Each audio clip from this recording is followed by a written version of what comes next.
Chequear. Si no, los viajes en Pilares sería una pena irse. Bueno, seguir haciendo.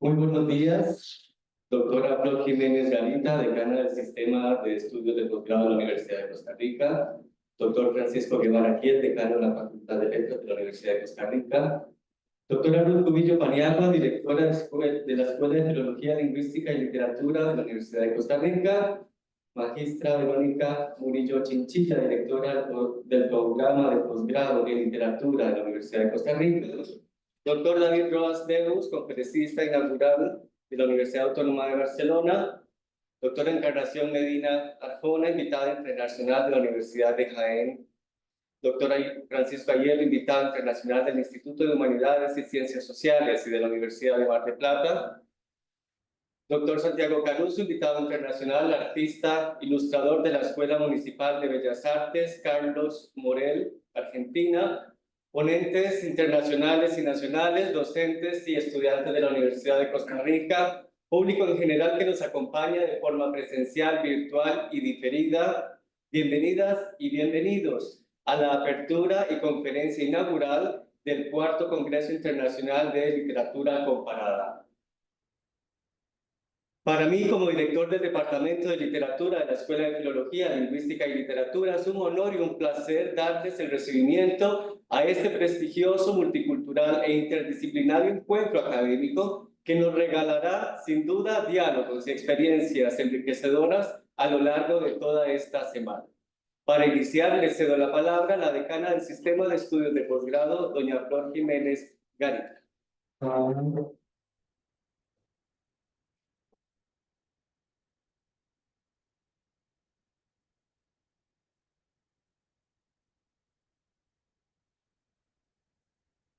Buenos días.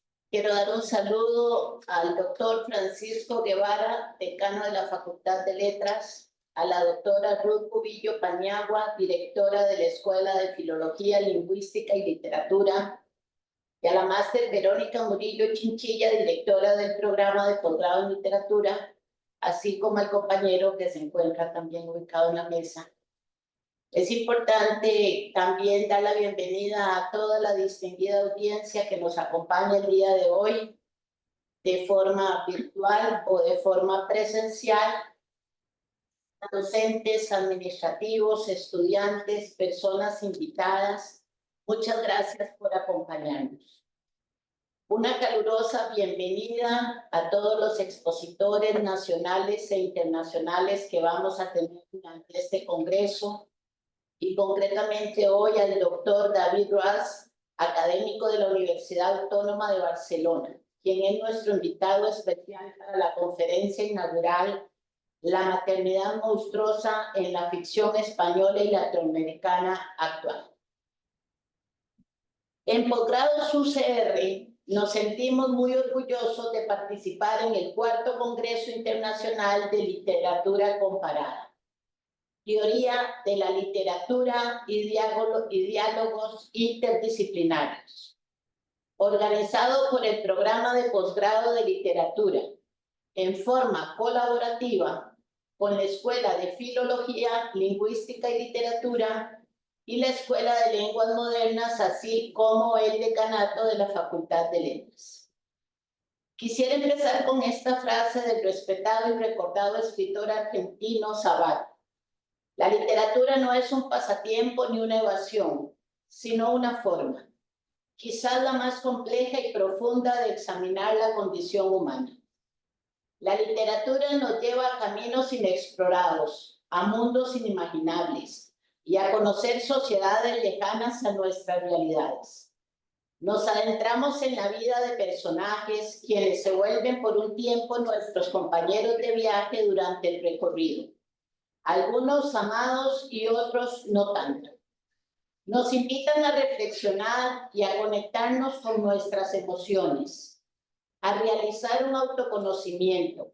Nos ayudan a comprender complejas realidades políticas, económicas y sociales, lo que genera un pensamiento crítico. La literatura también contribuye a la construcción de la identidad personal y social.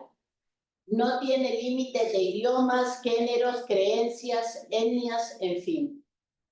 Podría seguir reflexionando de todos los grandes beneficios que ofrece la literatura al ser humano desde el punto de vista cognitivo, personal, social y cultural.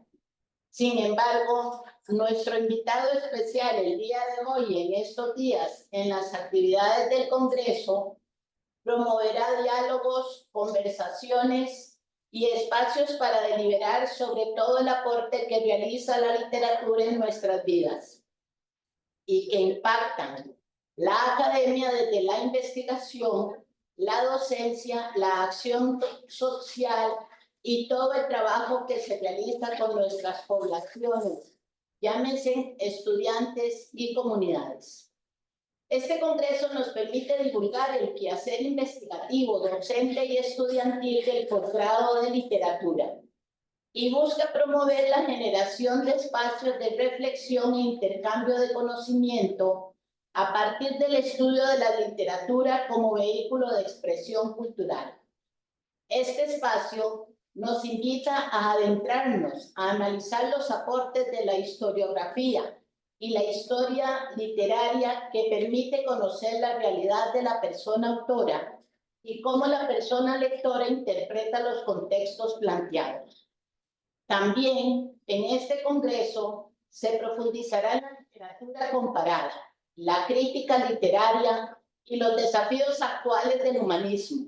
Asimismo, mitos y géneros, las relaciones entre traducción y la literatura comparada.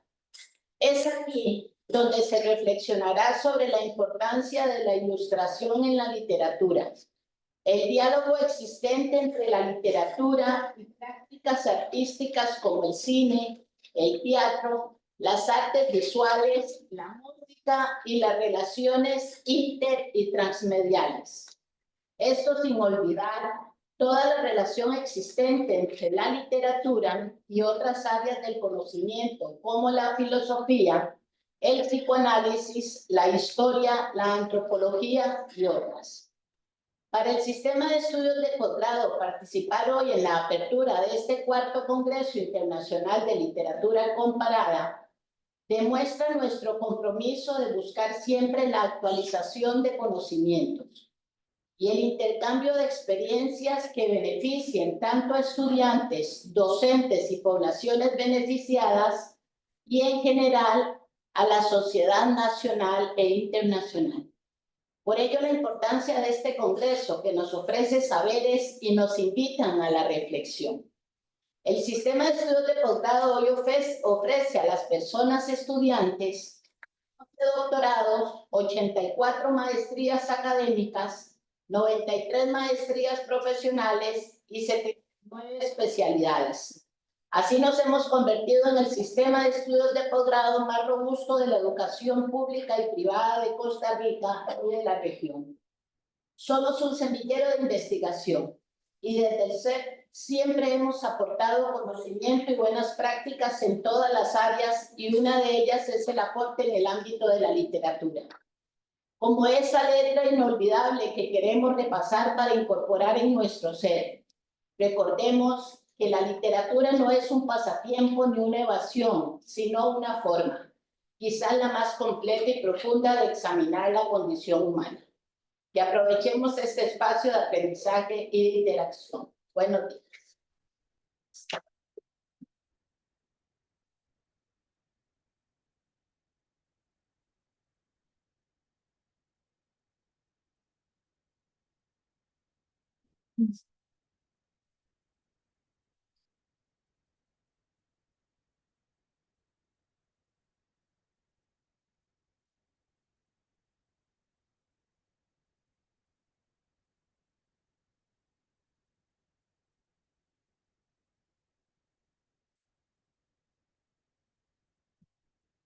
Muchas gracias. Muchas gracias por sus palabras, señora decana. En segundo lugar, le cedo la palabra al decano de la Facultad de Letras, don Francisco Guevara.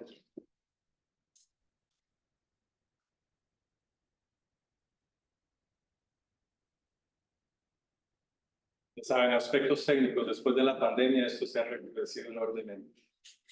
Muy buenos días a todos y todas, doctora Jiménez de Carnes, está en la Escuela de Doctorado, doctora Rocurrio, directora de la Escuela de Filología Lingüística y Literatura, máster Verónica Chinchilla, directora de Doctorado en Literatura, mi colega Ronald Campos, director del Departamento de Literatura. Queridos colegas del equipo organizador del Congreso, estimados docentes y estudiantes, y por supuesto amigos y amigas nacionales e internacionales que participan activamente en el desarrollo de este magno evento académico.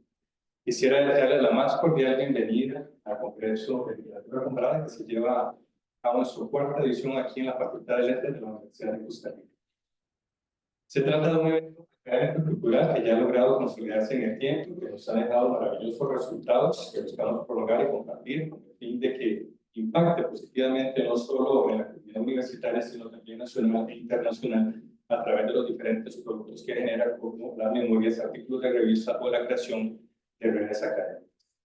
En esta ocasión, además, hemos querido incorporar el Congreso en el marco del 50º aniversario de la Facultad de Letras, que este año celebra haber sido incorporada oficialmente a la Universidad de Costa Rica como una unidad académica con identidad y propósito propios, aunque su trayectoria remonta, como es bien conocido, al primer tercio del siglo XIX de manera oficiosa. Esta celebración ha dado pie a un sinnúmero de actividades que tienen por objeto posicionar y visibilizar la importancia y el papel que juegan las humanidades en el quehacer cultural del país y en la sociedad civil en la que está inserta, a través de las distintas disciplinas que estudiamos aquí en la Facultad de Letras, como la filosofía, las lenguas modernas y, por supuesto, la filología, la lingüística y la literatura.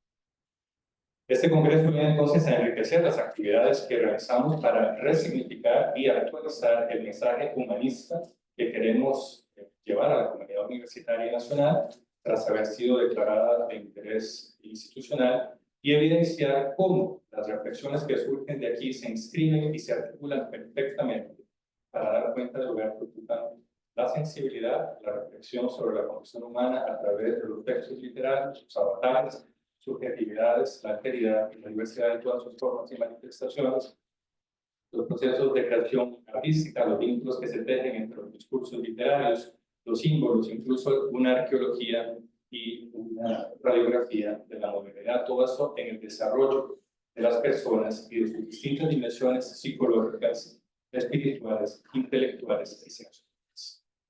En fin, todo aquello que informa de nuestra naturaleza humana, su grandeza y miseria, y que como tales tienen vocación a ser reconocidos dentro del engranaje académico de la universidad, que es la principal llamada a entender estos fenómenos y darle su justa dimensión en el proceso de formación y desarrollo de las personas, pero sobre todo las estructuras de poder político frente a las que debemos dejar patente que este conglomerado de fenómenos debe ser incorporados en la toma de decisiones en aras de la paz social y de la armonía en la vida cotidiana.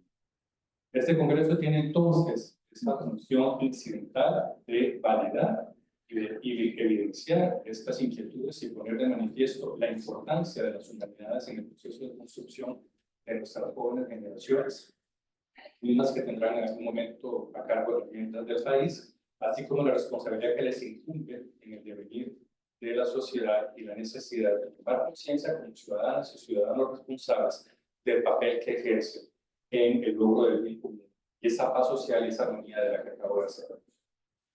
En ese sentido, podemos incluso considerarlo como una forma de militancia de la academia que debe siempre estar alerta en el desarrollo de sus actividades sustantivas en docencia, investigación y acción social sobre las derivas de la sociedad y la manera de afrontar soluciones adaptadas a las problemáticas que esta genera.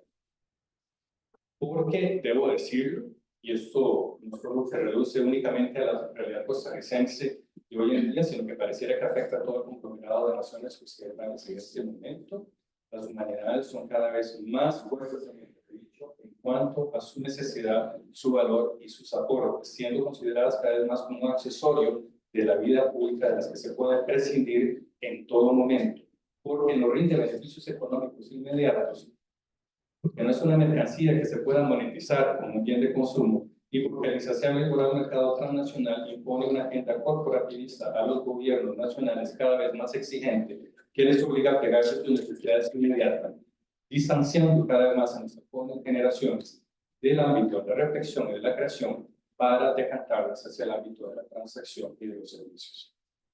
Ustedes lo van a ver y se van a enterar, lo anuncio desde ya, a lo largo de esta semana vamos a tener una serie de manifestaciones, movimientos sociales en Costa Rica. Será bastante movido en San José, particularmente el miércoles y el jueves, porque justamente lo que pretende la población es hacer reconocer ante el gobierno la necesidad de seguir invirtiendo en educación pública, en cultura, en humanidades, que han sido las carteras más reportadas en los últimos años por los gobiernos que hemos tenido. Entonces, estamos en una situación verdaderamente compleja, y justamente eso es lo que pretende también de alguna manera que tomemos conciencia en nuestro proceso como este de la oportunidad, de la posibilidad que tenemos de desarrollarlo dentro de una institución pública como la universidad, donde debemos seguir fomentando ese tipo de actividades para crear más red, más humanidad, más conciencia sobre el tema. No se preocupen, el Congreso va a seguir funcionando normalmente. La universidad sigue siendo un espacio completamente seguro, pero sí iremos las demás personas a intentamos hacer valer la presencia de la Universidad de Costa Rica en estos temas. Tal vez nuestros amigos internacionales no lo mencionen obviamente en su justa medida, pero efectivamente cada uno de sus aportes y cada una de las comunicaciones que ustedes van a presentar acá van a contribuir como un granito de arena para reforzar ese mensaje que queremos enviar y que ustedes vienen a aportar ese.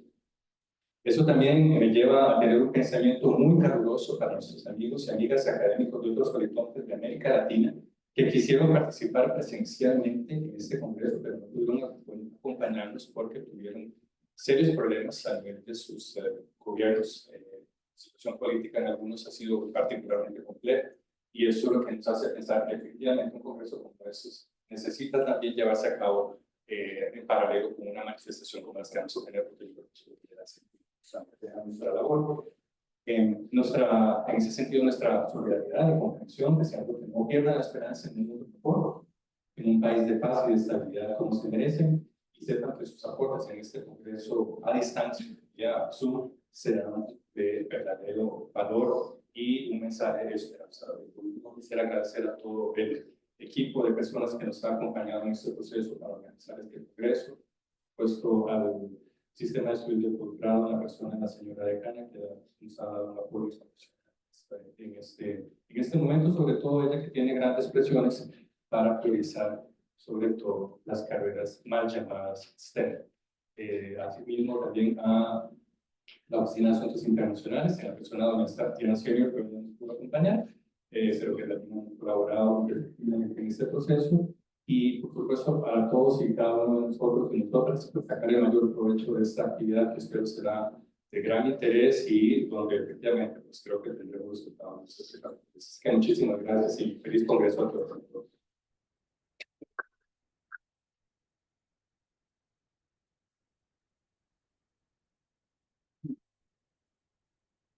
Muchas gracias por sus palabras, señor decano.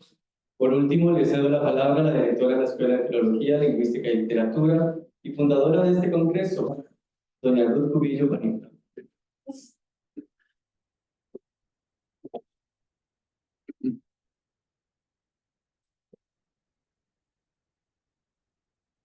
Buenos días a todos y a todas.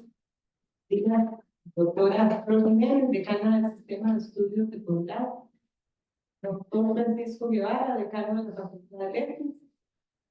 Magistra Verónica Murillo, directora del programa de posgrado en literatura y la cabeza de la comisión organizadora de este congreso en esta edición.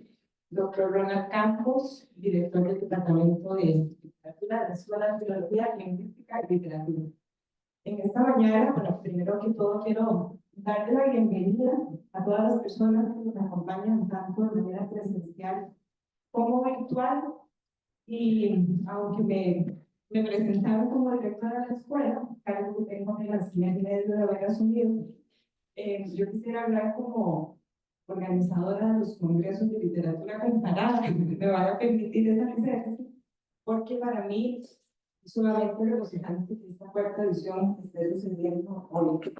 El primer congreso se realizó hace 10 años, en abril del 2014, y el primero, un poco asustados y sin saber cómo iba a ser el resultado de esa primera actividad, como siempre que uno organiza una cosa por primera vez, ¿verdad? No, este congreso nació de una manera un poco tímida, sin los apoyos que tiene hoy día, pero logró salir adelante y hacerse un lugar en la Universidad de Costa Rica y en el mundo académico hispano. Pero incluso hemos tenido en otros momentos participantes que han venido de más allá del mundo hispano. Hemos tenido mi compañero que está aquí, Rodrigo Parto recordará, porque nos ha acompañado en la mayoría de ediciones. Hemos tenido participantes de Japón, de Arabia. El Congreso ha subido más allá de nuestras fronteras. Pero para mí es fundamental ver que a pesar de todo lo que ha sucedido, esta cuarta edición debió de desarrollarse en el 2020, pero no fue posible porque vino la pandemia y nos quitó la posibilidad. 4 años después estamos realizando este congreso con viento y marea. Realmente ha sido complejo.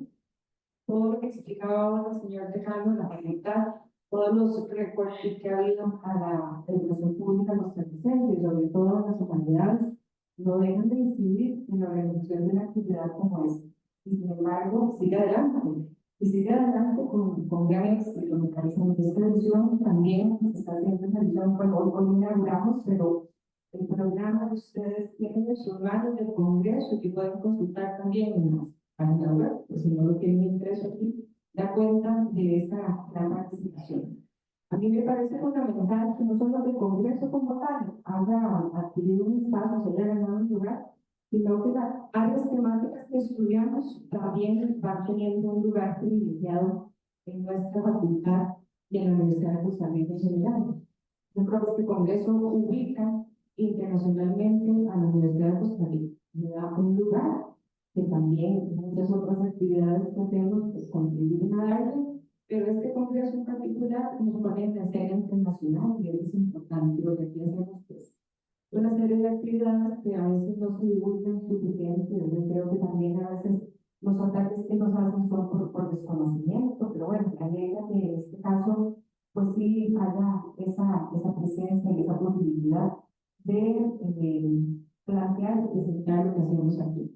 Me alegra también que sea, les decía, un espacio de diálogo con otras disciplinas, porque en este congreso suelen participar, y esta no es la excepción, personas provenientes de muchas otras áreas, de ciencias sociales, incluso de ciencias básicas, de arquitectura, y de todas las escuelas de la facultad, lo cual de verdad genera un espacio dialógico que no es, digamos, lo usual y lo común en estos temas.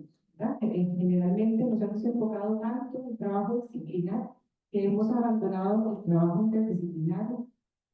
Sigue estando como la palabra en el deseo, sigue estando en muchos lugares, pero no es que se lleve a la vida cotidiana en la realidad. Yo creo que este congreso lo logra.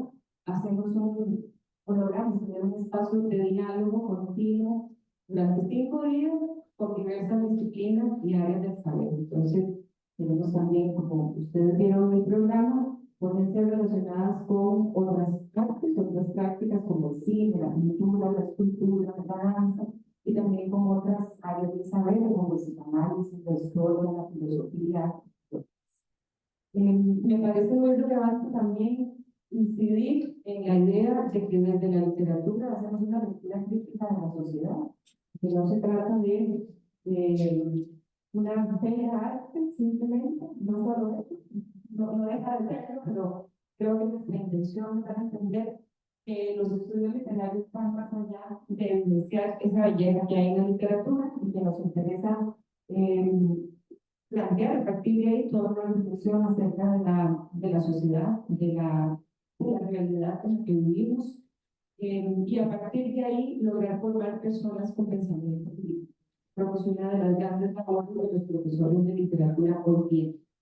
Así que me complace muchísimo que todas esas cosas se generen en un espacio como este. Agradezco muchísimo al Sistema de Estudios de Posgrado que apoyó este congreso desde su primera versión, que lo continúa apoyando.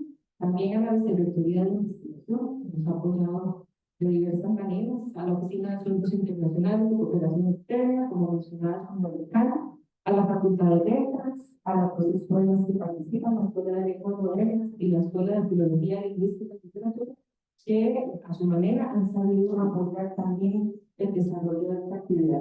Quería contarles que estamos, bueno, a partir de lo que presentemos aquí, a ver todo lo posible por publicar un libro, una memoria del Congreso, pero por si no lo saben, hemos logrado publicar las memorias del primero y el tercero, porque el segundo Congreso se divulgó en revistas especializadas.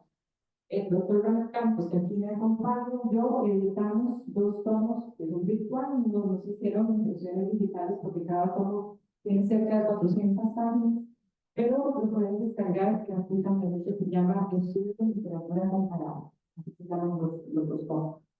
De manera que eso también nos ha permitido continuar posicionando, digamos así, al Congreso a nivel nacional e internacional. Pues el hecho de que la publicación haya sido en digital ha permitido que más personas accedan a la ley. Eso es importante.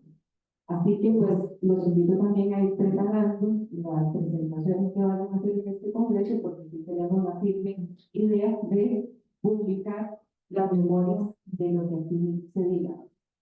Yo quisiera entonces concluir aquí porque nos interesa escuchar ahora al doctor Ross, que es nuestro conferencista del día de hoy, pero pues les doy la más cordial bienvenida de nuevo. Espero que disfruten el Congreso, que sea provechoso para todos, que logren hacer vínculos académicos y personales, etcétera. El Congreso da para mucho, de aquí han salido relaciones amorosas y demás, pero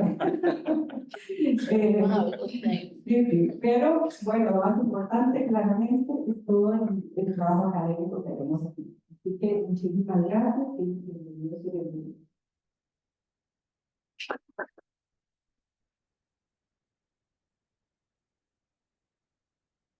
Perfecto, a la doctora Rubillo para que nos presente a continuación al doctor Rojas, conferencista inaugural. Muchas gracias nuevamente. Para mí es un verdadero gusto y un verdadero honor presentarles el día de hoy al doctor David Ross, que es nuestro conferencista del día de hoy. El profesor David Ross, como le puedo explicar, es profesor de la Universidad Autónoma de Barcelona. Desde el primer congreso lo estoy invitando. No había sido posible su participación por diversas razones. Y ahora que es la primera vez que tenemos esta modalidad bimodal del Congreso, por suerte, a pesar de que como los europeos saben en este momento, están vacaciones en Europa, él accedió muy amablemente a brindarnos la conferencia el día de hoy. Así que yo le agradezco como colega, como amigo, que haya aceptado esta invitación y a continuación les voy a dar una mini biografía del doctor Ross.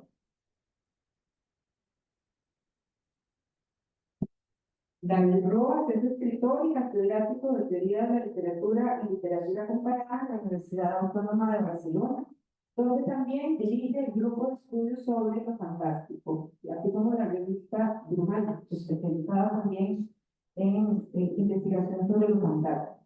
Durante el curso 2023-24 imparte su docencia en la Universidad de Alcalá. Es especialista en lo fantástico. Entre sus libros cabe destacar Teorías de lo Fantástico del 2001, Hoffman en España, Recepción e Influencias del 2002, La Sombra del Pueblo de Allan Poe y la Literatura Fantástica Española del siglo XIX del 2011, Tras los Límites de lo Real, una definición de lo fantástico del 2011, Cuarto Premio Málaga de Ensayo, traducido al inglés y italiano, Historia de lo Fantástico en la Cultura Española Contemporánea, 1900-2015, publicado en el año 2017, Cronologías Alteradas, lo Fantástico y la Transgresión del Tiempo, publicado en el año 22, De la Maravilla al Horror, Los Orígenes de lo Fantástico en la Cultura Española, publicado también en el año 22, Historia de lo Fantástico en las Narrativas Latinoamericanas, tomo 1, 1830-1940, publicado en el año pasado. Es autor de los volúmenes de cuentos y microrelatos Los Dichos de un Necio, del año 1996, Honor Dolores Cotidianos del año 2007, Distorsión del año 2010, ganador del octavo premio Femeninas, mejor libro español de cuentos del año. Bienvenidos a Instalar del año 2014, Intrusiones de Delirio del 2018, Invasión de ese mismo año, Monstruarios del 2021 y Niños del 2022. También ha publicado las novelas Celulor de Sangriento en el año 96 y La Estrategia del Koala en el 2013. Como les dije, para mí es un gran honor y un placer presentar al doctor Roas en este día, que nos va a impartir la conferencia titulada La maternidad monstruosa en la ficción fantástica española y latinoamericana actual. Adelante, doctor Roas, y muchas gracias. Muchísimas gracias, Ruth. Espero que se escuche bien. Buenas tardes aquí, buenos días en Costa Rica. Como decía Ruth, ha sido una pena no poder trasladarme en directo y en carne y hueso a vuestra universidad, pero bueno, dar las gracias, empezando por Ruth, por la organización del Congreso y también a la Universidad de Costa Rica por permitirme participar en este Congreso de Literatura Comparada. Voy a empezar con una rápida reflexión sobre la relación de lo fantástico y el feminismo y pasaré inmediatamente a hablar de lo que quiero charlar hoy, que es la monstruosidad femenina en lo fantástico español y latinoamericano. Solo una breve pincelada acerca de esa función de lo fantástico en la ficción feminista. Desde hace años se está viendo cómo lo fantástico ofrece nuevas maneras de pensar y también de representar a la mujer femenina, que va a manifestarse de forma muy clara, no es la única, pero lo destaco porque es de lo que quiero hablaros hoy, en la reactualización de los tópicos centrales de lo fantástico, y uno de esos tópicos centrales va a ser la monstruosidad. Pero antes, ya digo, dar una idea central acerca del uso feminista de lo fantástico, que me parece más interesante que hablar de un fantástico femenino, que no sé muy bien a qué se refiere ese término, pero sí un fantástico feminista. Pues hay tres rasgos que he planteado en trabajos precedentes que yo creo que determinan y definen ese uso feminista de la ficción fantástica. Esto vale para literatura, para cine, para cómic, para cualquier arte ficcional. En primer lugar, estaría una cosmología específica de temas vinculados a la experiencia femenina de la realidad. En segundo lugar, estarían las voces, es decir, las narradoras mujeres que exponen en primera persona sus experiencias a través, evidentemente, de lo fantástico. Este es un cambio importante donde lo fantástico habitualmente había sido narrado por hombres, y no me refiero a los escritores, sino a las voces que hablan en los textos. Y en tercer lugar, otro rasgo fundamental de ese uso feminista de lo fantástico, que es la presencia de las mujeres como agentes de la acción. Ya no ocupan un papel secundario, sino que son ellas las que protagonizan las historias. Esas historias van a traducir de forma ficcional un constante movimiento de reconstrucción identitaria, que es evidentemente un conflicto contra esa identidad estereotipada creada por el discurso patriarcal y, por tanto, la deconstrucción de todos esos roles y tipificaciones hechas desde el mundo masculino. Y para ello, uno de los elementos también interesantísimos para esa deconstrucción de la identidad o de los modelos de identidad impuestos sería el monstruo. La monstruosidad femenina como una arma de denuncia, de transgresión de esos modelos tradicionales, tanto en la representación de la identidad femenina como del cuerpo, a través, evidentemente, del monstruo, y también el hecho de poner en primer plano la violencia y el horror como reflejo crítico, evidentemente, de la opresión sobre la mujer desde esa sociedad patriarcal. Lo que voy a hacer en la charla, porque si no el tema se nos descontrolaría demasiado, es centrarme, como dice el título de esta conferencia, en la monstruosidad femenina, y además en una forma particular de la monstruosidad femenina, que tiene una presencia, yo creo, fundamental en la ficción fantástica, tanto latinoamericana como española, peninsular, en el siglo XXI, que es la maternidad. Y la voy a explorar desde dos vías, que son dos vías complementarias, pero que podemos explorar de forma diferente, o por lo menos separada, que sería la madre monstruo, es decir, la literalización de la madre convertida en un ser monstruoso, evidentemente monstruo fantástico. Y por otro lado, lo que podría llamarse la experiencia monstruosa de la maternidad, que no implica, como vamos a ver en los ejemplos, que las madres devengan monstruos fantásticos, literalmente, pero sí que vivan la maternidad como una experiencia monstruosa. Empiezo con una idea general acerca de ese interés de la ficción escrita por mujeres sobre la maternidad. Y esto vale tanto para la ficción realista como para la ficción fantástica.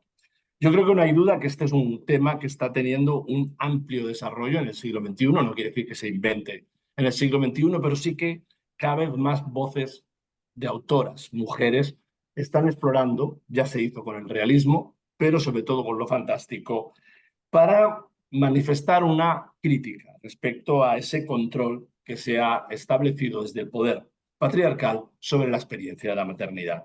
Voy a leer una cita un poquito larga de Cristina Palomar, socióloga. Ella está hablando de la experiencia real de la maternidad, pero lo podemos trasladar a la ficción. Dice así: la maternidad no es un hecho natural, sino una construcción cultural. Y aquí pensemos que ya se está posicionando ideológicamente de un modo muy importante. Definida y organizada por normas que se desprenden de las necesidades de un grupo social específico y de una época definida de su historia. Se trata, la maternidad, de un fenómeno compuesto por discursos y prácticas sociales que conforman un imaginario complejo y poderoso que es a la vez fuente y efecto del género sexual. Este imaginario tiene actualmente como piezas centrales dos elementos que lo sostienen y a los que parecen atribuírsele generalmente un valor de esencia. Y esos dos elementos, dice Cristina Palomar, que son el instinto materno y el amor materno. Cualquier fenómeno, añade, que parezca contradecir la existencia de los elementos mencionados, el amor maternal y el instinto materno, es silenciado o calificado como anormal, desviado o enfermo. De aquí es de donde va a surgir un tema, un motivo que después exploraré, que es el de la mala madre. Todo ello, toda esta idea, va a llevar a las escritoras, esa denuncia y ese reclamar la narración de la experiencia de la maternidad, de su propia experiencia, pues va a llevar a las escritoras a explicar, a narrar cómo se vive la maternidad en primera persona y en cuerpo propio frente a las presiones de ese imaginario patriarcal y de los roles que impone el imaginario patriarcal, a través de, como decía, una figura que se ha convertido en recurrente en la ficción, tanto realista como en la fantástica, que es de la que voy a hablar yo, que es, como decía, la mala madre. Es decir, la mujer que subvierte la idea normativa de maternidad, que estaría basada, como decía antes Cristina Palomar, en el instinto materno y añadimos nosotros el sacrificio, la entrega gozosa al cuidado de los hijos. Lo que se está produciendo, evidentemente, es un conflicto entre biología y cultura que implica el desajuste entre las creencias y los valores heteronormativos y, por tanto, su valor normalizador represor, y la experiencia de la maternidad que no tiene por qué responder, y de ahí vamos a ver los tipos de cuento que voy a analizar, que no tiene que ver, como digo, esa experiencia de la maternidad con los valores impuestos desde el poder patriarcal, lo que implica, por tanto, un cuestionamiento también del estamento familiar, y eso va a ser un elemento recurrente en varios de los cuentos que voy a comentar. En lugar de abordar esta temática desde los caminos habituales del realismo, estas autoras de las que hoy voy a hablaros, lo que van a hacer es apostar por el fantástico como vía de cuestionamiento de esas ideas establecidas sobre la maternidad, ese determinismo biológico de las mujeres, que convertiría a mujeres completas por ser madres, la exaltación de la figura materna, la visión negativa de la no maternidad, etc. Como digo, voy a centrarme en esa mala madre, en sus diversas manifestaciones, que he preferido para no pisarme mucho el tiempo y que podamos hablar con tranquilidad de ello, en esas dos manifestaciones de la madre que decía hace un momento. La madre monstruosa, es decir, el ser que se convierte en un monstruo fantástico, por tanto deviene una amenaza incluso para los hijos, y sería la perfecta encarnación de la mala madre, y también esa experiencia de la maternidad como experiencia monstruosa en sí misma que no implica o no tiene por qué implicar que la madre se convierta literalmente en monstruo. Vamos a empezar por esta segunda forma, la de la maternidad como experiencia monstruosa, y pasaremos después a hablar de la madre monstruo. Lo que voy a hacer es, he hecho una pequeña selección de autoras y cuentos escritos y publicados por autoras españolas y por autoras latinoamericanas para tratar de iluminar un poco estos dos temas. En la obra de las autoras actuales, como decía, son recurrentes los cuentos que exploran una visión de la maternidad en conflicto con esos roles sociales impuestos, lo que las convierte, como decía, y perdón por repetirme, en malas madres. Y por eso mismo en monstruas, normalmente de carácter metafórico. Pensemos, insisto, que la maternidad monstruosa, la experiencia de la maternidad como algo monstruoso no implica que la madre tenga que ser literalmente un monstruo, pero a veces va a producirse ese tránsito. Lo que sí que es cierto es que en muchos de estos cuentos, como vais a ver enseguida, la propia madre se siente un monstruo sin necesidad de metamorfosearse en un monstruo literal, real. Antes de entrar en el estricto ámbito de la narrativa literaria en español, solo cito algunas películas para que veáis que esto no es solo un proceso que se esté produciendo en español, sino en la ficción en general, y cito películas que siempre son de fácil recordar y fácil memoria. The Babadook de Jennifer Kent, además todas las películas que voy a citar son dirigidas y escritas por mujeres. Ich sag de Verónica Francis, Severin Fiala, o Hereditary, que es una película brutal de Anne Astor, que todas ellas, a través de lo fantástico y terrorífico, van a reflejar esa o esas formas diversas de transgresión del rol de la madre. Para iluminar esto me voy a centrar solo en dos cuentos, uno de autora española y uno de autora latinoamericana. En primer lugar, True Milk, de la autora española Asha de la Cruz, que es un cuento de 2015, y Criaturas, del año 2016, de la argentina Valeria Correa Fiz, que vive en España desde hace muchos años. El primero de ellos, True Milk, además de abordar el miedo a convertirse en mala madre, que veréis que es lo que flota por encima del cuento constantemente, explora otro miedo materno, también recurrente, y es un miedo materno real, sea onírico o simbólico, que es la posibilidad de parir a un monstruo. Eso ya lo habíamos visto repetidamente en las ficciones creadas por hombres, y voy a mencionar dos películas que seguro que todo el mundo recordará, también dos películas anglosajonas. The Village of the Damned, del año 60, de Wolf Rilla.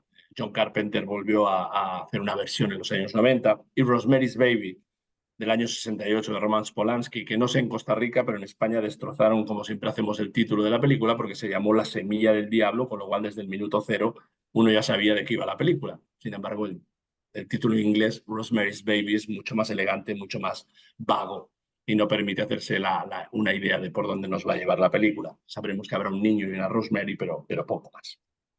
Sin embargo, frente a esa amenaza cataclísmica brutal que están planteando estas películas, una invasión alienígena que va a dejar embarazada a todas las mujeres de un pueblo, o en la película de Polanski, la llegada nada menos que del anticristo, lo que va a hacer Asha de la Cruz, la escritora española, es optar por una historia mucho más cotidiana, casi, digo casi con comillas, trivial, para proponer una interesante e inquietante reflexión sobre el instinto materno y sobre los posibles vínculos a desarrollar con un hijo monstruo, porque aquí sí que va a haber un monstruo real que va a ser el niño. Además de proponer una sobrecogedora y a la vez irónica revisión de un motivo fundamental de lo fantástico que es el vampiro, y aquí además a través de un niño, ¿no? Además el título del cuento, True Milk, lo que hace es también un juego intertextual irónico con esa serie que todos hemos visto, o al menos todos conocemos, que es True Blood, sobre el vampirismo. El cuento de Asha de la Cruz, True Milk, lo que nos va a narrar es en primera persona los agobios de la protagonista ante su nueva situación como madre, su madre primeriza, tras una muy poco positiva experiencia del embarazo y el maltrato también sufrido antes y después del parto, que encima la pobre tiene el niño por cesárea, con lo cual no cumple los requisitos obligados, ¿no? de parir como se debería parir.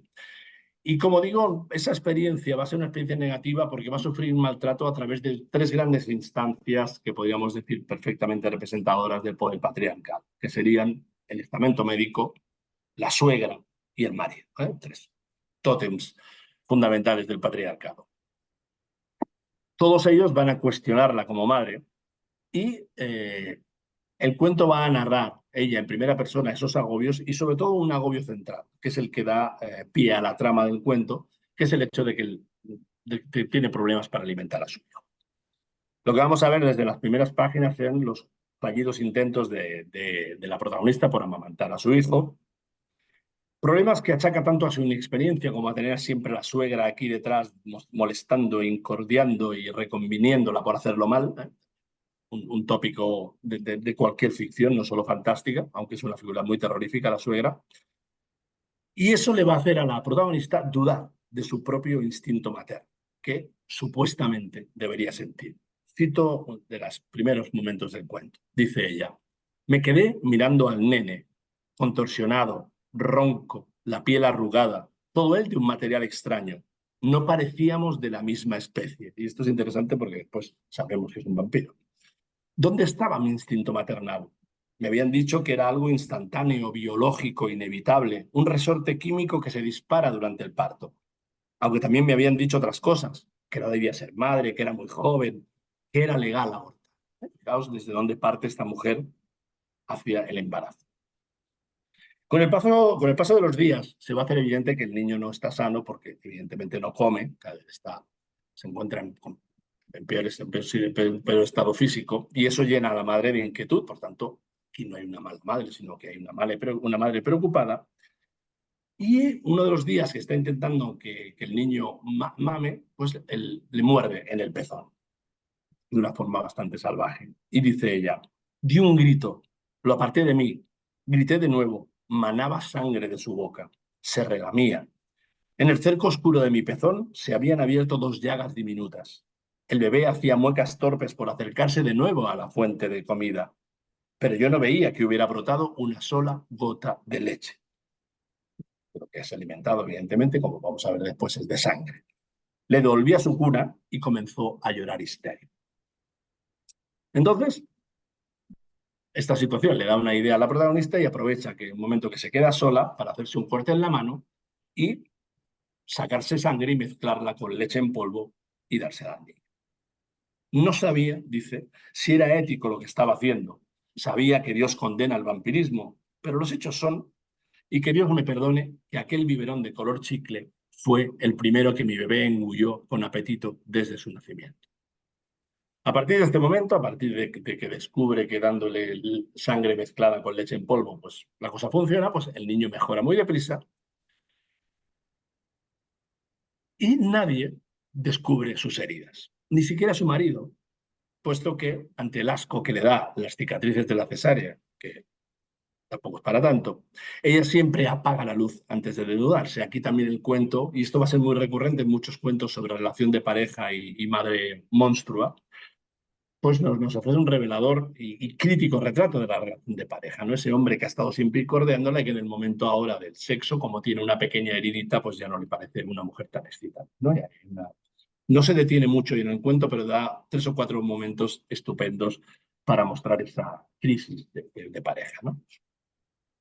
Todo se va a desquiciar el día en que la protagonista se desmaya, se ha sacado tanta sangre que la mujer está débil, y se cae al suelo y se clava un cristal en el hombro y empieza a sangrar abundantemente.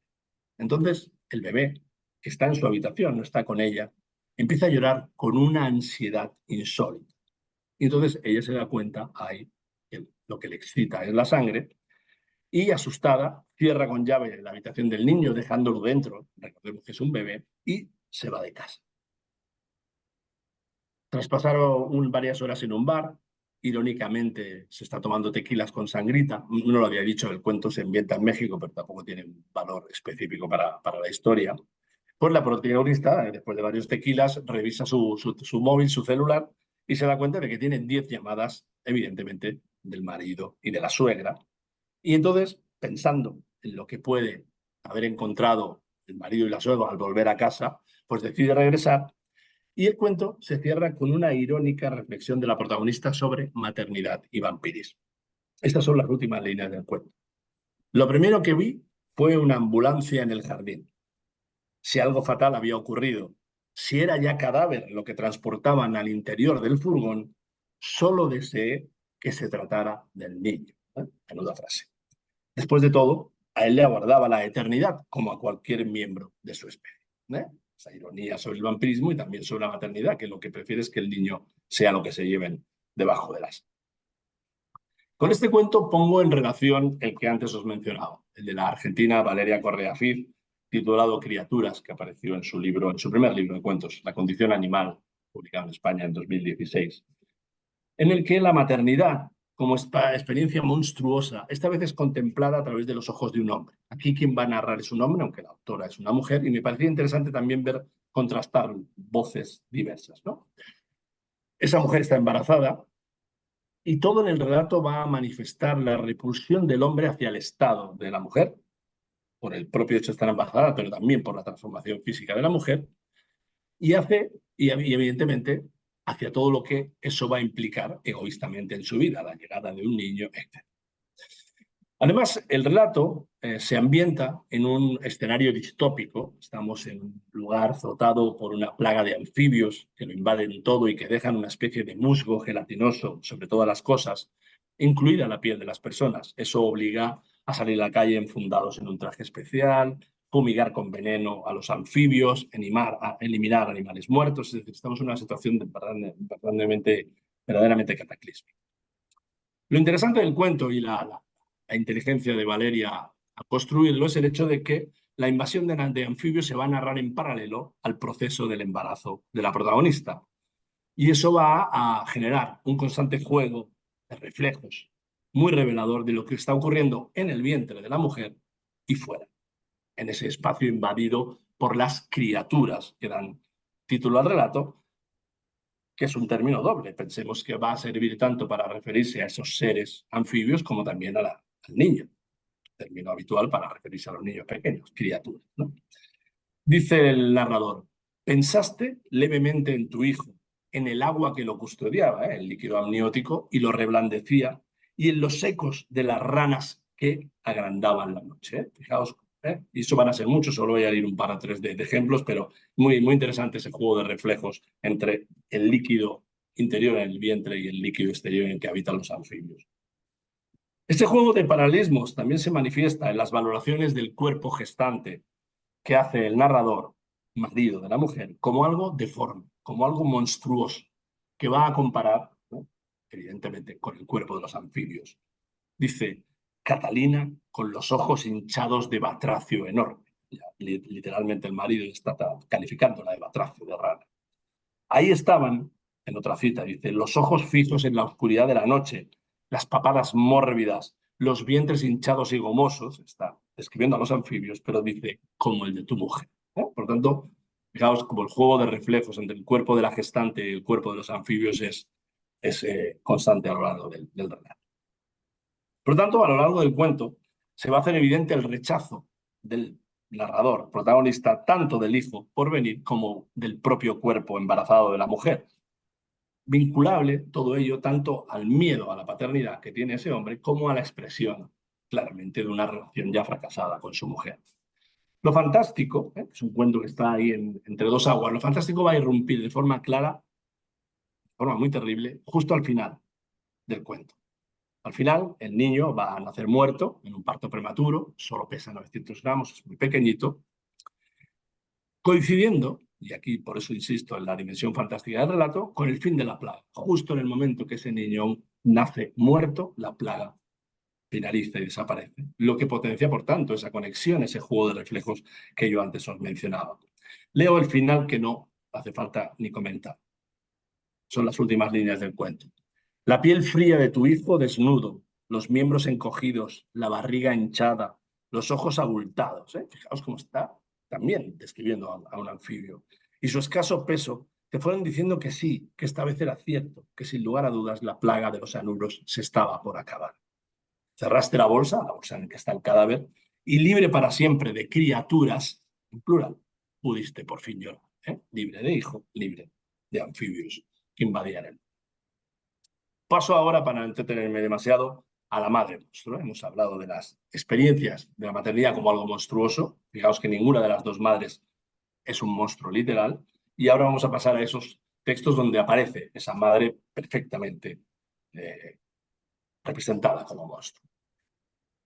El tratamiento fantástico de la figura de la madre monstruo permite encarnar en un ser literalmente monstruoso, como decía, la idea de madre como entidad amenazante, como entidad represora para los hijos, que ya había pues, planteado Julia Kristeva en algunos trabajos y que Barbara Creed en The Monstrous Feminine va a analizar desde el punto de vista del cine, sobre todo fantástico y terrorífico. Esa madre monstruo, por tanto, madre perfecta, va a suponer la inversión de ese arquetipo que yo antes comentaba, de la madre amorosa y protectora, que definiría la idea tópica de la maternidad. La española Patricia Esteban Herlés ofrece un amplio catálogo de madres monstruo, tanto fantásticas como también reales, naturales, en su libro de microrelatos Casa de Muñecas, que apareció en España en 2012. Un libro que, como plantea Natalia Álvarez, colega investigadora de la Universidad de León, pues en ese libro, dice Natalia, Patricia utiliza lo macabro y lo fantástico para subvertir los roles que se asignan a las mujeres por imposiciones conservadoras. Un objetivo que yo creo que está prácticamente en toda la obra de Patricia, pero que en este volumen de 100 microrelatos es muy evidente porque va a examinar no solo la madre monstruo, sino la niña monstruo, la violencia entre niños. O sea, hay una cantidad, una panoplia inmensa de personajes femeninos y monstruos, también masculinos. Leo un microrelato muy rápido. Se titula La niña sin madre. La niña sin madre reza por las noches, enterrada entre las sábanas frías, castigada a dormir bajo el crucifijo que habían arrancado de su ataúd, el ataúd de la madre, justo antes de sellar el nicho. Mamita, yo te quiero mucho, pero por favor no te me aparezcas. Fantasma de la madre amenazante como ser terrible y monstruoso. Esta es una de las figuras fundamentales, a un lado y el otro del Atlántico, de la narrativa fantástica de Madre Monstruo, la madre fantasma. Pero voy a detenerme en otra manifestación, puesto que es ya recurrente y trabajado en la figura fantasmal de la madre, a través de una renovación de la figura del zombie, en este caso de la zombie, que regresa de la tumba no solo para aterrizar a sus hijos, sino que se va a convertir en un peligro para ellos, es decir, la madre zombie. Aquí también sigo con autoras españolas. Ana Martínez Castillo tiene un cuento titulado El amor de una madre, ya queda claro el título por donde van a ir los tiros, es del año 2019, de su primer libro de cuentos. En este relato, mediante la combinación de lo fantástico y el humor, y lo fantástico y el humor va a ser un elemento recurrente en las autoras fantásticas del siglo XXI, también en los autores, me incluyo, pero sí que es, yo creo, un elemento recurrente de por dónde está yendo la ficción fantástica en la posmodernidad y en la posmodernidad más reciente. Mediante la combinación, como digo, de lo fantástico y el humor, el cuento va a ofrecer una delirante vuelta de tuerca a la figura del zombie y del tema de las relaciones maternofiliales, manifestada a través de la irónica y brutal, como vamos a ver, literalización de la idea de la madre devoradora, es un término que propone Julia Kristeva.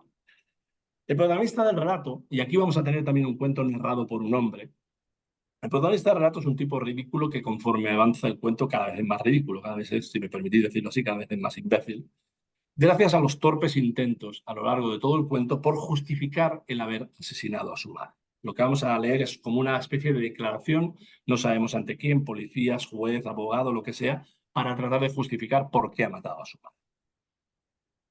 Y lo interesante es que el cuento empieza justificando que la ha matado porque ha vuelto de la tumba. Dice el narrador, me ponía nervioso que hubiera vuelto de la tumba. Es que reconózcanlo, no es lógico. Atenta contra las leyes de la naturaleza y era contraproducente para mi vida social. Yo quería llevar chicas a casa. ¿Y cómo podría explicarles el hedor, la presencia de bichos y el aire corrompido que lo llenaba todo? Pero no se confundan. Mi madre me irritaba ya antes de que estuviera muerta, siempre quejicosa y destemplada. Sin embargo, tengo que confesar que la quería. ¿Qué clase de monstruo es incapaz de querer a una madre? Y vamos a ver cómo todo el cuento es un darle la vuelta a esta idea para llevarla al otro lado. La pobre mujer enfermó de Alzheimer. Además, su marido había muerto, el padre del protagonista, y estaba mujer entre el Alzheimer y la muerte del marido en una depresión constante que la mujer ya no se encarga de la casa, no cocina, no limpia, que es en definitiva lo que le molesta al idiota del protagonista, y encima que no puede traer chicas a casa. Como digo, esta es la segunda vez que la mata, porque ya la había matado una vez antes. Tras narrarnos esta insoportable convivencia diaria por culpa de la depresión, Alzheimer y otros problemas, el protagonista la mata, la asfixia con una almohada, pero lo que no espera es que esta mujer regrese de la tumba, provocando además el horror de tenerla allí y también el asco, pero sin dejar de reconocer, y aquí hay un juego ¿no? de una lucha interna del personaje, aparentemente, con el hecho de que también la quiere, que es su madre, ¿no?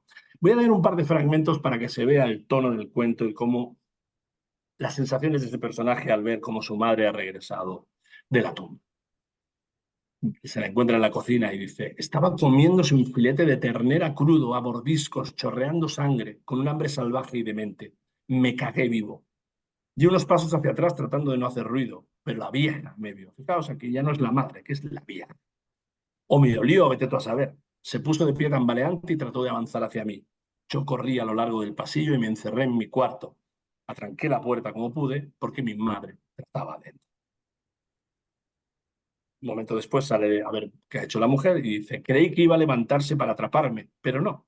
Se quedó ahí observándome con la cara amarillenta y acartonada, la boca y el camisón manchados de comida. Les juro que de alguna manera sus ojos tenían vida. Creo que me reconoció. No pude matarla ese día, ya la había matado antes. Llámenme cobarde si quieren, pero no pude hacerlo. Es que era mi madre, ¿eh? Fijaos, antes era la vieja, ahora es la madre. Va a estar siempre navegando entre esos dos polos. El cuento llega a su desenlace cuando el protagonista le entrega a su madre un conejillo de indias vivo que ha comprado con la estúpida pretensión, dice, quería ver qué pasaba por puro interés científico, que la madre devora de un modo tan salvaje que ahí es cuando él ya ve que tiene que matarla de nuevo.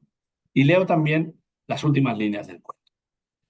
Toda esa carne cruda masticada a duras penas, engullida, vomité un poco más de bilis y con una resolución que no conocí como propia, me di la vuelta y fui a buscar el martillo con el que, al fin, pensaba reventarle la cabeza, como uno debe hacer con los zombies. Y así cierra el cuento. Es decir, ya no es madre, ya no es vieja, es simplemente un zombie y por eso hay que eliminar. El juego con la ambigüedad es evidente. ¿Realmente la madre se convirtió en zombie? ¿Eh? Sería un cuento fantástico puro, o todo no es más que una delirante excusa ante la policía, los abogados, el juez, lo que sea, para justificar su asesinato, puesto que lo que también se ve es que ya no soportaba cuidarla y ya no soportaba que ella dejara de cuidarlo a él, porque es una mujer y tenía que limpiar, tenía que cocinar, tenía que hacérselo todo. La imagen del hombre es muy, muy reveladora en este cuento.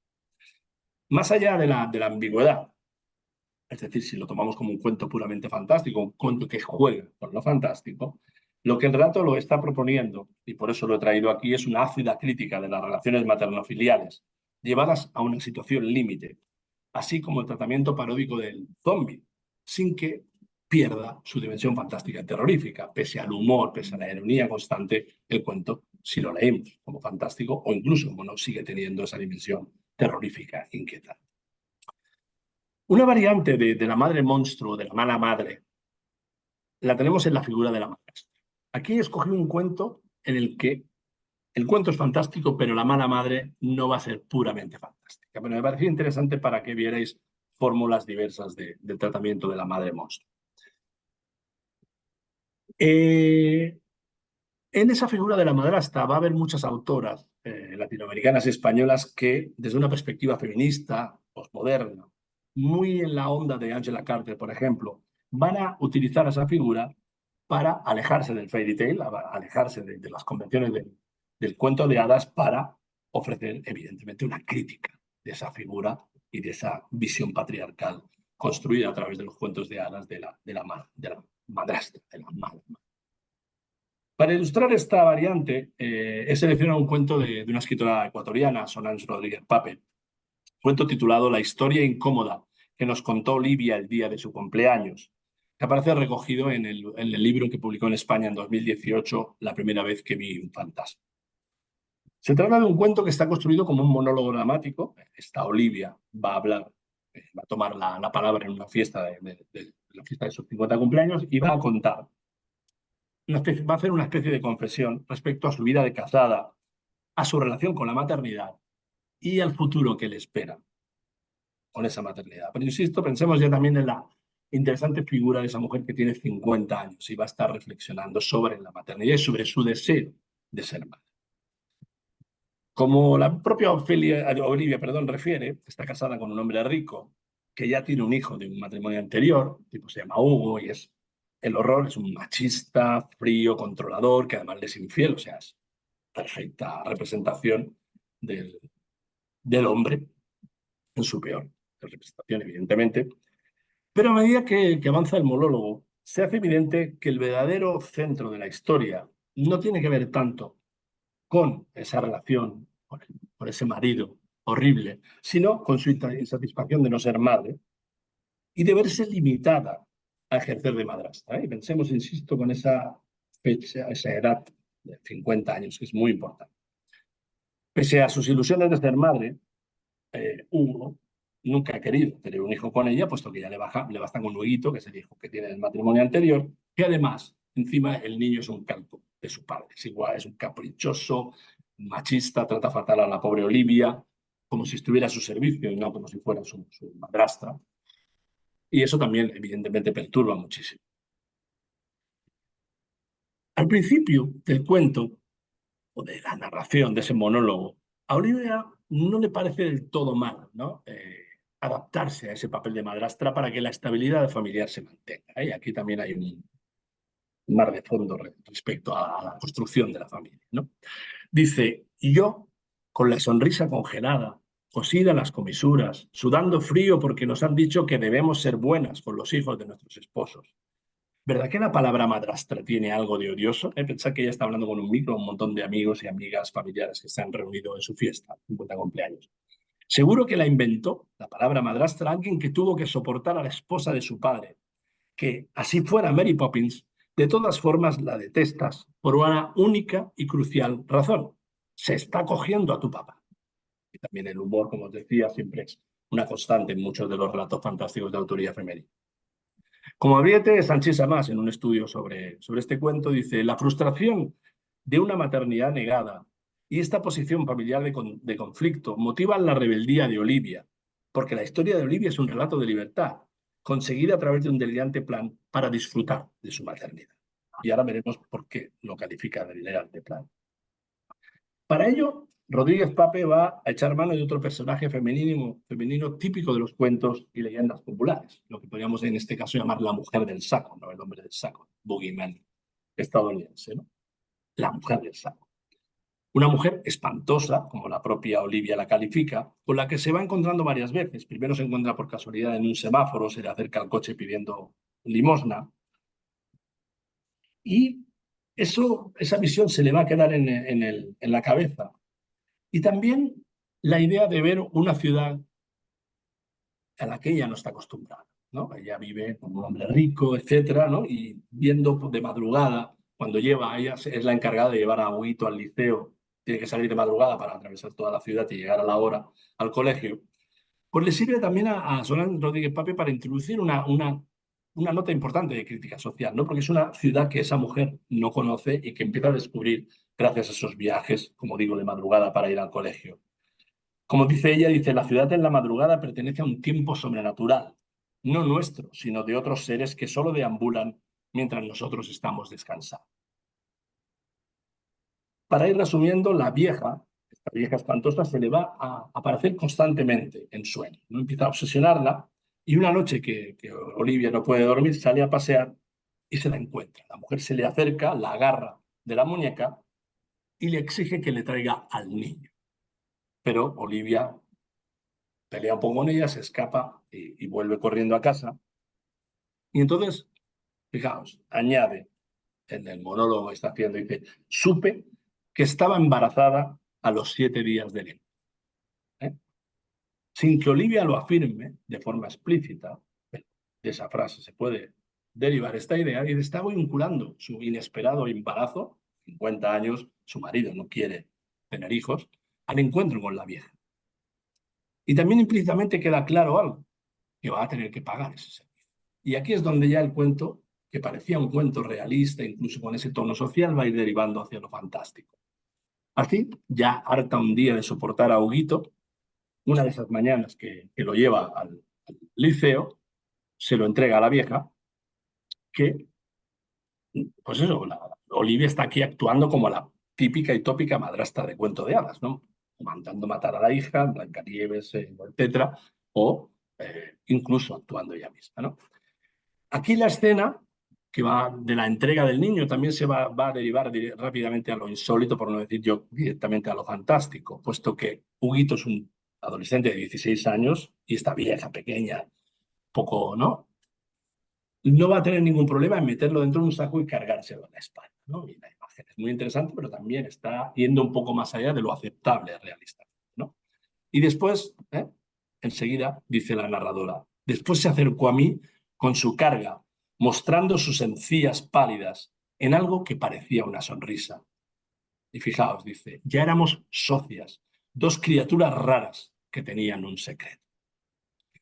Pero, evidentemente, Rodríguez Pape no se contenta en el cuento con esta venganza contra los abusos patriarcales sobre la pobre Olivia, porque va a tener un hijo y se va a librar de ese incordio del hijastro, puesto que al final de su monólogo, esta informa a todos los invitados que ha envenenado sus copas, incluida la del marido. Recordad que está celebrando sus 50 años y está hablando ante sus amigos y familiares. Leo la frase final del cuento, donde expresa su transformación completa en la mala del cuento, asumiendo feliz. Y esto es otro elemento también interesante, ¿no? Positivar al monstruo y no verlo, a la monstrua y no verlo siempre de un lado, desde el lado negativo. Dice, y es la última frase del cuento, los monstruos, cuando los encontramos, jamás volvemos a estar solos. Ella, la vieja, el saco, etc. Pero estoy viendo el tiempo y creo que iba a comentaros un cuento más, Conservas, de Samantha Schweblin, pero voy a ir ya al final para concluir y así tenemos tiempo de discutir si alguien tiene alguna pregunta. Como hemos visto, y termino un recorrido muy, muy rápido, no he podido comentar tanto los cuentos que hubieran sido necesario. Había algún cuento más de Valeria que también explora otras formas de maternidad terrible. Pero como digo, termino este recorrido incompleto por algunas de las formas y sentidos de la monstruosidad femenina más recurrentes en la obra de las escritoras fantásticas españolas y latinoamericanas actuales, vinculado a un monstruo específico, o una experiencia, que sería la maternidad. Pese a no ser exhaustivo, evidentemente no tenía tiempo para bombardearos con muchos títulos de autoras latinoamericanas y españolas, creo que se hace evidente dos ideas fundamentales. Por un lado, la pervivencia y funcionalidad de la monstruosidad en la ficción fantástica. Y pensad que digo esto, ya he publicado algunos trabajos antes al respecto, no voy a daros la lata con ello, pero pensad que también como el monstruo y la monstrua están sufriendo interesantes perturbaciones hacia una visión muy conservadora. Pensad en Twilight y la gran estela de Twilight, de esos vampiros que en el fondo son encantadores, maravillosos y son turbio y pierden toda monstruosidad y toda idea transgresora, ¿no? Aquí se ve como el monstruo sigue siendo una figura de la amenaza, de la transgresión, una figura vinculada al miedo, vinculada a los temores internos y externos. Y por tanto, ya digo, por un lado, estos cuentos demuestran la pervivencia, la funcionalidad del monstruo en la ficción fantástica actual y sobre todo su pervivencia y su funcionalidad en la ficción fantástica feminista, o la ficción fantástica que tiene un componente, un uso feminista de lo fantástico, tanto en la reactualización de las formas, de las convenciones de lo fantástico y en este caso de la monstruosidad, que va a servir como expresión de subversión, y lo fantástico siempre es subversivo, en general, subvierte la idea de realidad, subvierte la idea de normalidad, de identidad, pero también, y esto es con lo que quiero terminar, el monstruo, la monstrua, aquí va a servir a estas autoras vinculadas a lo fantástico como vía de denuncia de los condicionantes culturales y políticos impuestos sobre la mujer. Y en este caso, yo creo que lo hemos visto claramente, centrándonos solo en el estudio de esas formulaciones diversas de la madre monstrua y de la experiencia monstruosa de la maternidad. Muchísimas gracias.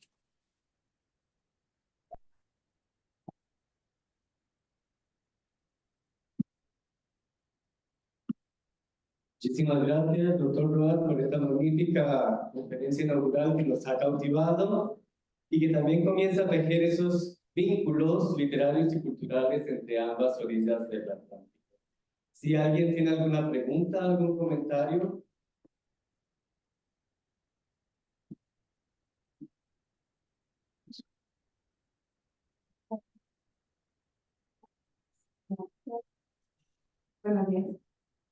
Bueno, me encantó todo lo que habló el profesor. Me interesa mucho la temática de la monstruosidad, pero me interesa la consulta.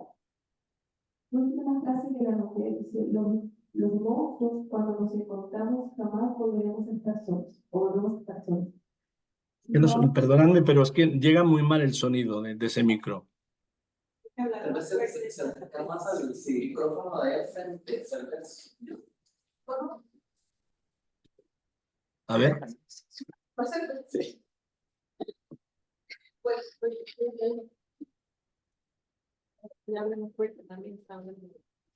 Tal vez de aquí. ¿Así? No sé si me Este se- escucha ahora. Así se oye muy bien, eso se oye muy bien.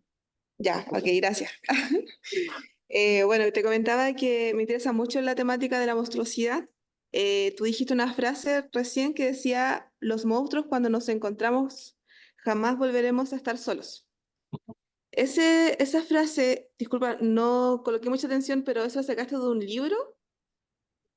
Esa frase la dice la protagonista del cuento de Solange Rodríguez Pape. Es el final del cuento, cuando ella Ya, está narrando la historia y él les ha dicho a todos sus amigos y demás que van a morir porque les ha envenenado. Termina así, espérate, déjame que ver si la encuentro. Dice, los monstruos cuando nos encontramos jamás volvemos a estar solos. Es decir, ella se reconoce como monstruo en ese momento. claro, Y se ha claro. reconocido en esa vieja con la que ha establecido mayor relación que con esos seres horribles que también podrían ser otra forma de monstruosidad, que son su marido, su hijastro y toda esa gente que pues no la ha dejado ser feliz. Ella es una mujer que confiesa la felicidad de haberse convertido en un monstruo, haberlos matado, aún están sabiendo que están envenenados, pero yo creo que es muy revelador, ¿no? Porque te pone en otra situación. Es decir, no es solo el monstruo como ese ser o esa ser que viene ¿no? Terrible, feo, ¿no? Sino que es la felicidad de la monstruosidad.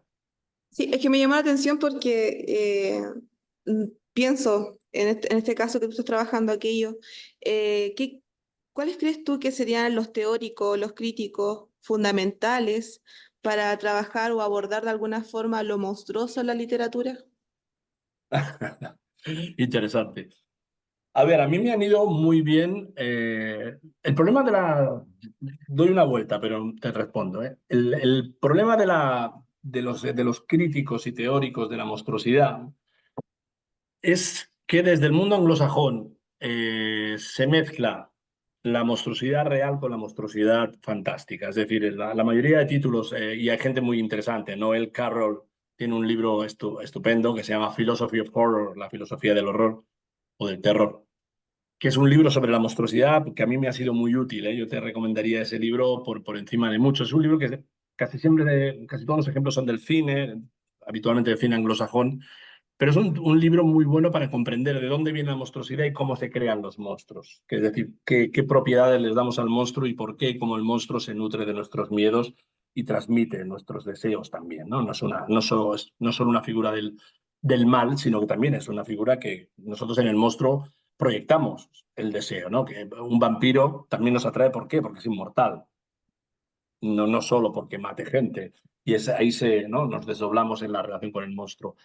Pero te decía esto de la crítica anglosajona porque comete problemas interesantes acerca de vincular en una misma idea de monstruosidad un monstruo real que lamentablemente existen en la calle, pues asesinos, terroristas, dictadores, etcétera, violadores, a monstruos que son puramente metáforas ficcionales de nuestros miedos, desde los clásicos, el vampiro, el doble de tal, al zombie ahora en la posmodernidad u otras figuras, ¿no? O estas madres monstruos de las que yo he hablado. Por tanto, si te vas a meter por ahí, yo tendría mucho cuidado. No es que yo sea un crítico anti-anglosajón, pero sí que a veces hay que tener, es como el fantasy, ¿no? Que para los anglosajones fantasy es cualquier cosa que no sea realista y nosotros en los diversos países de lengua española, en Francia, en Italia, en Brasil, tenemos muy claro que fantástico es una cosa y fantasy es otra, ¿no? Ya digo, te podría dar, si quieres, un día que Ruth tiene mi mail, que te lo pase y te mando una bibliografía así bastante seria, lo digo para no estar aquí dando nombres y títulos en voz alta. Pero ya digo, yo como entrada, si quieres un libro que te ilumine sobre la monstruosidad, sería el libro de Noel Carroll, se apellida igual que Lewis Carroll, que el de Alicia al País de las Maravillas, no el Carroll de Philosophy of Horror. Hay traducción en español, al menos en España se tradujo hace unos años al español. Hoy te agradezco mucho, David. Voy a entonces hacer las consultas posterior a la sesión para ver si nos podemos comunicar por vía correo. Muchas Perfecto, claro, gracias. sí, sí, encantado. Karen, ¿tienes una?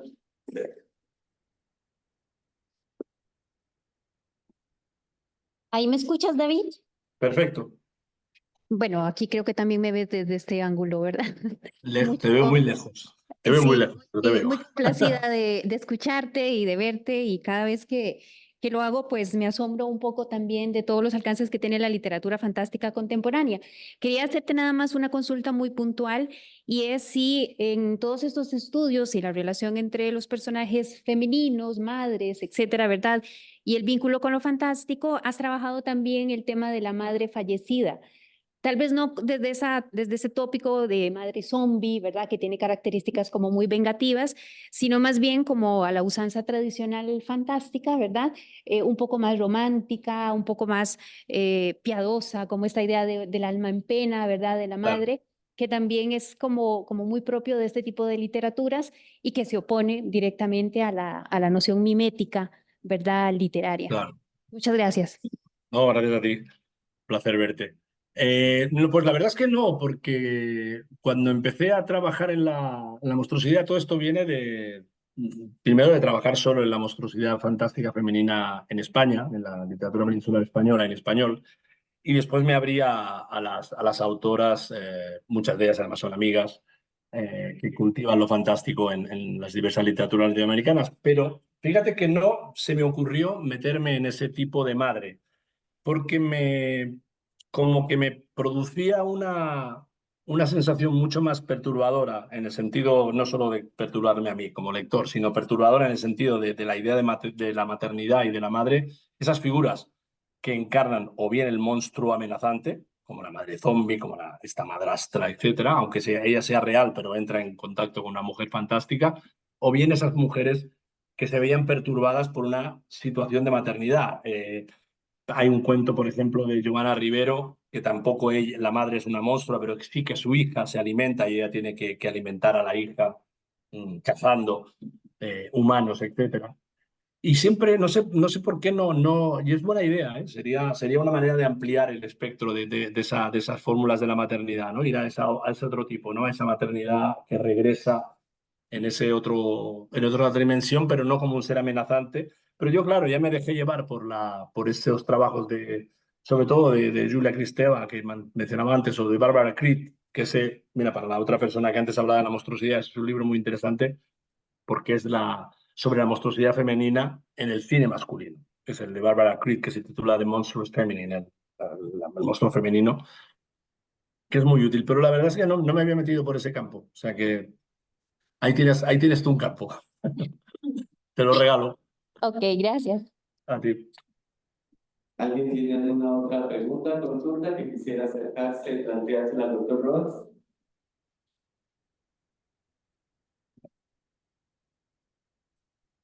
Parece que Hola, buenas Es muy tardes. pronto. Ah, mira. la sala es. No sé si se me oye. ¿Se me oye? Sí, sí, sí, sí, te oye, sí, sí. Vale, vale, voy a poner la cámara y así es más real, digamos. Vale, muchas gracias. Buenas tardes aquí en España y buenos días en Costa Rica. Bueno, me ha encantado su ponencia, David. Me ha fascinado cómo, sobre todo en uno de los ejemplos de los cuentos que ha dado, cómo la mujer, la madre se puede convertir en un monstruo literalmente o metafóricamente y jugar con esa ambigüedad sin saber muy bien si es una opción o la otra. Y en general me ha fascinado toda esta cuestión de la monstruosidad. Le quería preguntar, bueno, la anterior pregunta también, de la pregunta de la compañera, también tenía que ver un poco con la metodología. No sé si usted aplica o ha aplicado en algún momento o ha pensado en ello la poética de la imaginación de Dugan. No sé si analiza algo desde ese punto de vista o si lo ha pensado. lo digo, bueno, yo sí tengo un artículo sobre esa cuestión y la voy a aplicar en la ponencia de mañana también, Sí. precisamente para analizar un poco lo fantástico de determinados cuentos. Y bueno, pues me llama la atención y digo, pues se podría hacer desde la poética de la imaginación y bueno, por Claro. eso le preguntaba si está a favor, si está en contra, si, bueno, o qué No, no, opina. a ver, no, no, a ver, los trabajos desde todo lo que tiene que ver con la mitocrítica, con la poética del imaginario, etcétera, son muy útiles. Lo que pasa es que yo nunca me he metido por ahí. Bueno, sí que me he metido en mis clases, evidentemente, porque eso sí que doy clases sobre las estructuras antropológicas del imaginario, etcétera, ¿no? Todas estas obras de Piaget y demás. Pero no me he metido en ellas a aplicarlas, simplemente porque sí las veo útiles, ¿eh? Pero no, como que no me ayudaban en el camino por el que yo trazaba a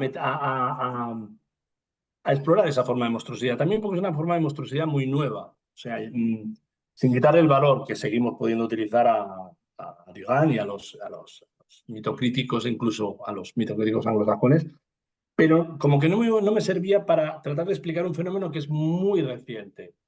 Fíjate que la maternidad como tema ficcional siempre ha sido minusvalorada, cosa de mujeres, ¿no? Nosotros los hombres no, nosotros los hombres, si escribimos un libro es para todos, pero si las mujeres escriben un libro es para ellas, ¿no? La visión horrenda, falocéntrica y brutal. Y la maternidad nunca había sido un tema, ¿no? Había quedado muy marginal y sí que ciertas autoras desde el realismo habían empezado a trabajarlo de un modo, pero como que en el 21, también el 21 es un siglo ¿no? de que las autoras cada vez hay más y ahora en la explosión yo publico mi ficción en páginas de espuma y el catálogo está ahora absolutamente repleto de autoras, lo cual es era una necesidad, pero como que acudir a ciertas metodologías no voy a decir antiguas, pero quiero decir, de tiempo atrás, como que no me ayudaban a comprender lo que yo quería explicar es por qué ese fenómeno y para qué sirve, ¿no? Y por eso, en un artículo, si quieres, mándame un mail y te mando los trabajos, se me ocurrió plantear esa idea de que esto tenía que ver con un uso feminista de lo fantástico.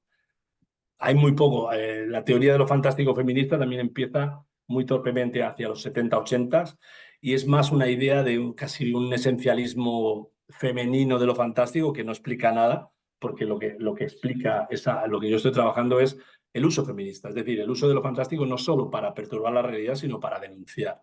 Y eso también es muy nuevo. Podemos encontrar referentes, desde, yo qué sé, hasta en subtextos de, yo qué sé, de Silvina Ocampo o de Elena Garro en el mundo latinoamericano hay, ¿no? O, yo qué sé, o Amparo Dávila. Pero siempre es como mucho más subterráneo, ¿no? Estas autoras, ¿no? En el siglo XXI, si piensas, si has leído a Patricia Esteban Herlés o a otras autoras españolas o latinoamericanas, está en primera fila, ¿no? Esa voluntad. Y por tanto, claro, también me das una idea, a revisar ahora los conceptos de la poética del imaginario, porque a lo mejor sí que pueden servir. No sé cómo los utilizas tú en tu trabajo, pero yo ya te digo, no acudía, sino que busqué incluso en los trabajos sobre monstruosidad y tampoco eran muy útiles, porque incluso fíjate que Barbara Creed en The Monstrous Feminine lo que analiza es cómo es tratada la monstruosidad por los hombres, la monstruosidad femenina, es decir, la perspectiva es otra. Es decir, es como la mujer siempre había sido el receptáculo o del ataque del monstruo, o cuando eran monstruos completamente negativas. Eran seres que acababan siempre destruidos, ¿no? O eran cosificadas, ¿no? Y estas autoras, ¿no? Estas autoras ponen en primer plano el monstruo, sigue siendo un monstruo fantástico y amenazante, pero también se convierte en una vía de crítica. Y a veces incluso se le da la vuelta, ¿no? La bruja ahora se ha convertido en un personaje positivo en el que ¿no? Estamos, lo voy a decir de un modo tonto, representando a la mujer empoderada a través de la bruja y ya no es ese ser horrible, feo y tal, sino que le hemos dado la vuelta porque culturalmente la bruja ha cambiado de sentido, ¿no? Y por eso digo que no me... Pero bueno, me das ideas, ¿eh? Porque mira, esto siempre lo explico en clase, pero nunca lo había yo adoptado. Pues muchas gracias, interesante lo que dices. Sí, que igual se queda un poco escaso para explicar esa visión feminista y demás, pero bueno, No, no, nunca está de claro. más, ¿no? Venga, No muchas sé, gracias. a ti. David, muchas gracias por la conferencia. Creo que sugiere muchas cosas y nos pone a pensar en muchas cosas. Con esto, ¿me oís mejor así? Ay, perfecto, así sí, Ok. con ese micro es muy bueno. A mí esto de la literatura fantástica escrita por mujeres, como denuncia, digamos, de la condición de la mujer madre, me parece muy novedoso y muy rescatable. Sobre todo porque, bueno, a ver, todas las que somos madres nos hemos sentido un poco monstruos en algún momento. No sé si hay aquí otras mamás, pero a mí al menos sí me pasó. O sea, yo desde el momento en que, perdón que comparta algo tan personal aquí, pero me movió cosas oír todo esto. Yo le tengo terror a los fetos y me dan muchísimo asco. Y para mí estar embarazada era una experiencia un tanto monstruosa, ¿verdad? Sentir esa cosa ahí nadando en el vientre de uno, en un líquido ahí, o sea. Entonces ahora que, te oía hablar de esto, yo decía, claro, o sea, hay muchas maneras de vivir esa experiencia monstruosa de la maternidad. En estos textos literarios, me parece a mí que el hecho de que sean mujeres las que escriben hace que la perspectiva sea totalmente diferente, o sea, que ese lugar de enunciación determina todo y hace todo diferente, porque ya no es esa madre monstruosa mala, como decía, sino que también hay una serie de características asociadas a lo monstruoso que no necesariamente tienen que ver con la maldad, ¿verdad? Que Claro. eso me parece fundamental rescatarlo. Y ahora que mencionabas el tema de la bruja, desde que te oí hablar, pensaba en eso, porque finalmente en esta cultura patriarcal en la que vivimos, todas las mujeres empoderadas son consideradas brujas o, Claro. qué sé yo, otros Sí, sí, atributos, ¿verdad? claro. Monstras, brujas, lo que sea. Y entonces, claro, hay como muy pocos espacios para explicar que a pesar de todas esas características negativas, pues simplemente es una persona, la mujer, ¿verdad? Claro. Entonces, por eso estos cuentos, no sé si en algún momento nos pudieras pasar algún listado mayor de mujeres escritoras de España y de Latinoamérica que aborden esas temáticas, Vale. sería genial, porque en realidad yo al menos, tal vez Karen sí, yo no las tengo mapeadas tan claramente y me interesaría mucho conocerlas en Claro. profundidad. Mira, mándame cuando acabe el congreso y estés más tranquila, me mandas un mail y te mando materiales y tal. Sí, sí. A ver, es que sabes lo que pasa, que el tema es muy interesante, muy novedoso, por eso, ¿no? Porque lo que decía yo a esta chica Paula, ¿no? Hace un momento, es que era un tema que no tenía valor, porque era un tema femenino, era un tema de mujeres, con lo cual hablar de la maternidad, pues era con si tú hablas de una experiencia masculina, es una experiencia universal, pero si es una experiencia femenina, es una experiencia parcial, local, ¿no?